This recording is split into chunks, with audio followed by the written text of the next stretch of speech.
La semana pasada se desarrolló en Rosario la muestra interactiva Los jóvenes y sus derechos, una iniciativa de la Casa Ana Frank en Argentina. Ana Paradiso estuvo recorriendo esta exposición.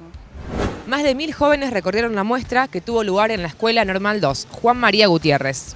Está organizada por la Cámara de Diputados, los diputados, especialmente el diputado Pablo Hapkin y Marcelo Gastaldi, el Instituto del Paraná, el Suplemento Educativo de la Capital, el Club de Leones Fisherton, la UAI, la Facultad de Medicina de la UAI y la Casa de Ana Frank. La muestra implica que hay jóvenes guías que fueron capacitados en su momento que le explican a los otros jóvenes todo el tema de los derechos. Y la verdad que se suscita un intercambio de opiniones y una ida y vuelta muy importante y muy interesante. Bueno, la muestra está basada en una frase que dice: los jóvenes somos sujetos de derechos. Sobre esa frase se basa todo lo que es el resto de la muestra. Bueno, nosotros tuvimos una capacitación de jueves y viernes, que empezaba a las 9 de la mañana y terminaba a las 5 de la tarde más o menos, donde tuvimos 6 talleres diferentes divididos entre los 2 días, donde nos enseñaron a ejercer nuestros derechos y a enseñar a los demás cómo se tienen que hacer respetar sus derechos. Como van a ver acá, la muestra está basada en distintos derechos, como son el derecho a la participación, a la identidad, a la salud, al trabajo y a la educación, donde cada uno de los jóvenes tiene que aprender a decir basta, donde tienen que aprender a decir no y tomar sus propias decisiones. Se expusieron 36 paneles que abordaban diferentes situaciones en las que se mostraban los derechos de los adolescentes. Fundamentalmente hay que rescatar el trabajo que vienen realizando los guías voluntarios. Tuvimos 105 guías voluntarios de distintas escuelas secundarias de la ciudad y la región, porque hay alumnos de Aceval, de Funes, de Roldán, de Armstrong, de Zavalla y particularmente de Rosario. La verdad que la relación y este cambio de rol entre estos guías líderes que ahora, digamos, que se capacitaron y aprendieron y ahora les enseñan a sus propios pares, es una experiencia que realmente nos llama mucho la atención en la respuesta. Parador Retiro es un documental que retrata la vida de un albergue temporario ubicado detrás de la terminal de ómnibus de Buenos Aires y en la entrada de la Villa 31. Si bien es un lugar provisorio donde no pueden dejarse objetos personales, muchas de las personas que duermen allí terminan haciéndolo durante años. Compartimos su proyección en Rosario y también dialogamos con su realizador. Este es el cierre de una actividad de extensión universitaria en donde se ha trabajado los diferentes dispositivos asistenciales pensados desde el psicoanálisis de orientación lacaniana, para niños y para adultos. Fue un equipo que en su momento eligió contar diferentes historias de gente que vive en situación de calle y que se aloja en un parador desde un lugar muy digno y desde un lugar, desde una ética particular que no era y no tenía que ver con el hecho de retratar solamente la pobreza o lo indigno de ciertas cuestiones desde una mirada crítica, sino desde un lugar más interesante y más cuidado, y por eso decidí participar del proyecto. Parador Retiro es un documental de observación que registra en forma directa, sin entrevistas, ni voces en off, ni placas informativas, la vida en un parador nocturno en Buenos Aires que aloja casi 200 sin techo. Y la experiencia fue muy larga. Nosotros hicimos una previa de cerca de un año que fue investigación, conocer a la gente, conocer a cada uno de los que iban a participar en la película, como que para que también ellos se sientan cómodos con nosotros en el momento en que comenzáramos a grabar.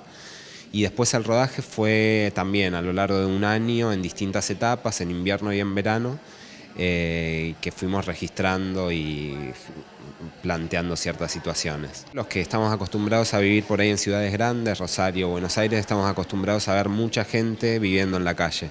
Y en sí, si te planteás, eso es en sí una locura, ¿no? Pensar que hay una persona en la esquina de tu casa durmiendo con 5 grados bajo cero en plena calle, y como que pasan a ser un poco el paisaje urbano de las grandes ciudades. Entonces nuestra idea era focalizarnos en ellos y saber que tienen un nombre, una historia y un pasado hasta por ahí muy parecido al nuestro, ¿no? El muralismo latinoamericano y los movimientos vanguardistas del siglo XX constituyen raíces muy fuertes para las expresiones callejeras contemporáneas. En nuestra ciudad, los gritos de Tucumán Arde todavía repercuten en la memoria colectiva.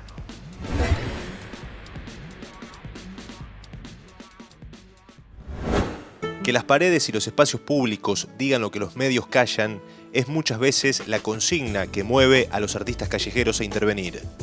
Así sucedió el 3 de noviembre de 1968, día en que la muestra Tucumán Arde se presentaba en la CGT de los Argentinos en Rosario. Juan Carlos Onganía era el presidente de facto. La represión se tornaba cada vez más dura. En Tucumán se cerraban los ingenios azucareros y las familias de los obreros morían de hambre. En Rosario, los carteles y pintadas con la leyenda Tucumán Arde llenaron las calles.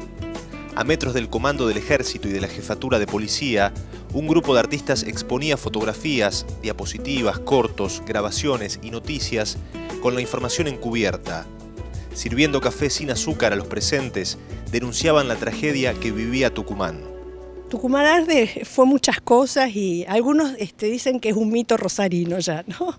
Pero creo que se inscribe en esta tradición, es decir, de poder salir de las murallas del museo, de las murallas de esa ciudad tan abroquelada que es la ciudad de la alta cultura, para poder ingresar o hacer ingresar el arte junto con los reclamos populares a espacios inéditos, por ejemplo la CGT de los Argentinos, ¿no? Con la crisis de 2001, muchos grupos recuperaron la tradición de intervenir paredes para expresar sus malestares.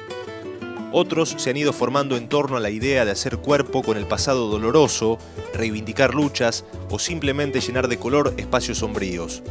Sin embargo, todos tienen en común la necesidad de hacer públicas las voces marginadas.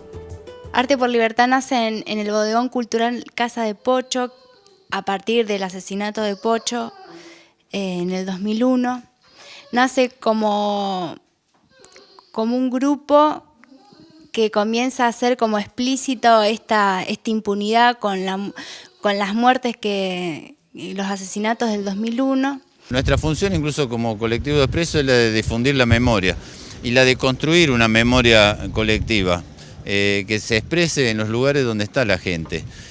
Esa memoria colectiva no puede ser exclusivamente nuestra visión de los hechos, pero sí necesariamente tiene que tener en cuenta la visión o los hechos contados por quienes lo vivieron, por quienes combatieron y por quienes estuvieron luchando en esa época. Pero eso solo no puede ser, por eso vamos al barrio, para que el vecino de la persona que murió, de la persona que militaba, también cuente su historia. Las paredes blancas no dicen nada.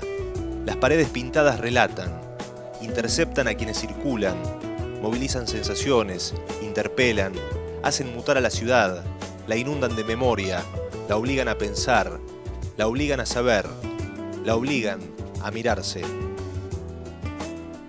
El significado del mural tiene un poco que ver también con interpelar a la gente. También el significado del mural es alegrar los barrios.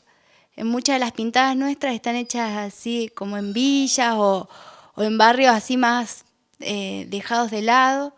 Yo creo que es básicamente a veces responder a una demanda y otras instalar demandas. Y a mí me parece que la bicicleta y la hormiga, que es una marca notoria en la ciudad, están ahí demandando memoria, demandando reclamo de justicia, y es algo que digamos, está planteado por las instituciones, pero básicamente creo que hay algo que tiene que ver con la relación entre el arte y la calle, la vida, los ciudadanos o el pueblo. Llegamos al final del programa. Recordá que para ampliar la información y ver las producciones de la UNR podés ingresar al sitio web www.unr.edu.ar. También podés seguirnos en Facebook y Twitter.